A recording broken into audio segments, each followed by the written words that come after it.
مولانا رانا کو 10 منٹ کا ٹائم دیتے ہیں کہ وہ شارٹ میں بات ختم کریں، انشاءاللہ اس کو اختتام پر لایا جائے گا۔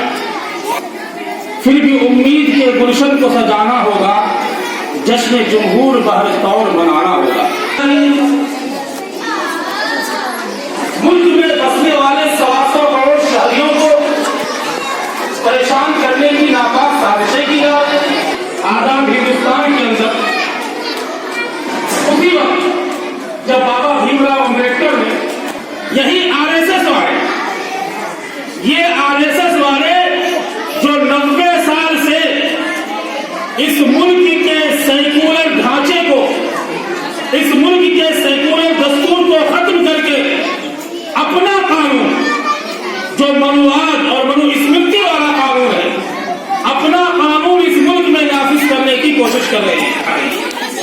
ان کو کھل کر کھیلنے کا آج موقع ملا ہے۔ جن کا جنگ آزادی میں کوئی کردار، NRC NPR طلاق ثلاثہ کے خلاف اور نہ جانے کیسے کیسے قوانین لا کر کے اس ملک کے اندر صرف ایک قانون لانا چاہتے ہیں، جس کی جانب میں آپ کو توجہ دلاؤں گا۔ صرف ایک قانون لانا چاہ رہے ہیں اور وہ قانون ہے ہندو راشٹر کا۔ جہاں جہاں آپ کی رشتہ داری ہے، آپ کے تعلقات ہیں، وہاں فون کے ذریعے بول دیجئے اور آپ لوگ بھی سن لیجئے۔ تو اس کو صرف یہ نہیں کہ کاغذ دینا نہیں ہے، بلکہ اس کو دوڑا دوڑا کر کے مارنا بھی ہے۔ نہیں، وہ تو ایک الگ بات ہے، ہم دکھائیں گے نہیں دکھائیں گے، تم دیکھنے والے کون ہوتے ہو؟ قطعاً اپنے کاغذ کو نہیں دکھانا ہے۔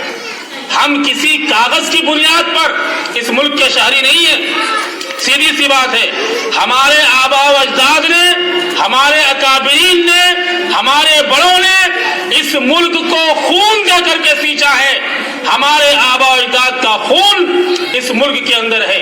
ملک کے آج جس تاریخی عمارت پہ کھڑے ہو کر کے، یعنی لال قلعہ پہ کھڑے ہو کر کے آج پورے ملک کو خطاب کر رہے ہیں، وہ لال قلعہ بھی ہمارا ہی، وہ لال قلعہ بھی ہمارا ہی ہے۔ ارے ملک کو ناز ہے جس پر وہ نشانی ہم ہیں، ملک کو ناز ہے جس پر وہ نشانی ہم ہیں۔ تاج محل اور لال قلعہ کے یہاں بانی ہم ہیں۔ تم حکومت والوں، اگر تم یہ جانتے ہو اور یہ کرنا چاہ رہے ہو کہ اس ملک میں مسلمانوں کا حق نہیں ہے، تمہیں کس نے حق دیا کہ مسلمانوں کے لال قلعہ پہ کھڑے ہو کر کے تم وہاں سے بھاشن دو؟ کس سے چلے گی؟ ہمارے اکابرین نے بالخصوص اس ملک کے سیکولر قانون کو بابا بھیم راؤ امبیڈکر کی قیادت میں بنانے کے لیے، اس قانون کا جو سیکولر ڈھانچہ تیار ہوا ہے، اس ڈھانچے کو تیار کرنے میں سب سے بڑا کردار جمعیت علماء ہند کا رہا ہے۔ اس ملک کے مسلمانوں کے سب سے بڑے ہمدرد، مسلمانوں کے سیاسی، سماجی، ملی اور آئینی بیٹھنے کا وقت ختم ہو چکا ہے۔ اب لڑائی آر پار کی ہونے والی ہے۔ یہ CAA NRC، ارے سانپ کو دھن پھیلانے سے پہلے اسے کچلنا پڑے گا۔ سانپ جب دھن پھیلانا شروع کرے، پہلے کچل دو تاکہ سانپ کسی کو ڈسے نہیں۔ ہم پہلے CAA کو اور NPR کو کچلیں گے تاکہ یہ ملک کبھی بھی ان کمیوں کے خواب کے مطابق کبھی بھی ہندو راج نہ بن سکے۔